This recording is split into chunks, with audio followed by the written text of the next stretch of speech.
23 ও 24 জানুয়ারি উত্তরবঙ্গ চষে বেড়ালেন জামাতের আমির ডাক্তার শফিকুর রহমান। পঞ্চগড় থেকে শুরু করে দিনাজপুর, ঠাকুরগাঁ এবং রংপুরে জুলাই বিপ্লবের প্রথম শহীদ শহীদ আবু সাইদের কবর জিয়ারত শেষে গাইবান্ধা, পাবনা, সিরাজগঞ্জ, বগুড়ার পথসভা জনসমুদ্র ছিল একেবারে টুইটম্বর। কেন এই সফর আলোচনায়? উত্তরবঙ্গে মানুষের দীর্ঘদিনের স্বপ্ন আর বঞ্চনা তিনি দারুণভাবে তার নিজের বক্তব্যের মাধ্যমে ফুটে তুলেছেন। রংপুরে আবু সাইদের কবর জিয়ারত সাধারণ মানুষের মাঝে এক আবেগঘন পরিবেশ তৈরি করেছে। বিশ্লেষকরা মনে করছে উত্তরে মানুষের সেই চিরচেনা অভাব আর চাওয়াগুলো বুঝতে পারা ডাক্তার শফিকুর রহমানের এই সফর নির্বাচনী অঙ্কে বড় ধরনের প্রভাব ফেলতে পারে। মানুষের এই স্বতঃস্ফূর্ত সাড়া কি তবে আগাম কোনো পরিবর্তনই ইঙ্গিত?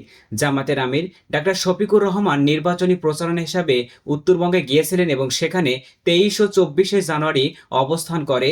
দেশের দুই বৃহত্তর বিভাগ রাজশাহী ও রংপুর বিভাগের বেশ কয়েক জায়গায় তিনি বক্তৃতা দেন। এসব বক্তৃতায় তিনি বেশ কিছু গুরুত্বপূর্ণ পয়েন্ট তিনি টেনে নিয়ে আসে। উত্তরবঙ্গে মানুষের দীর্ঘদিনের চাহিদা ও স্বপ্নের উপর তিনি আঁচ করতে পেরেছিলেন। হয়তো উত্তরে মানুষের এই আবেগ ধরতে পারা জামাতের আমির ডাক্তার শফিকুর রহমানের নির্বাচনীতে ব্যাপক ধরনের প্রভাব ফেলতে পারে। দেশের একেবারে উত্তরের জেলা পঞ্চগড়ে জনসভায় ভাষণ দেন, যা পঞ্চগড়ে ছিল জামাতের আমিরের প্রথম নির্বাচনী জনসভা।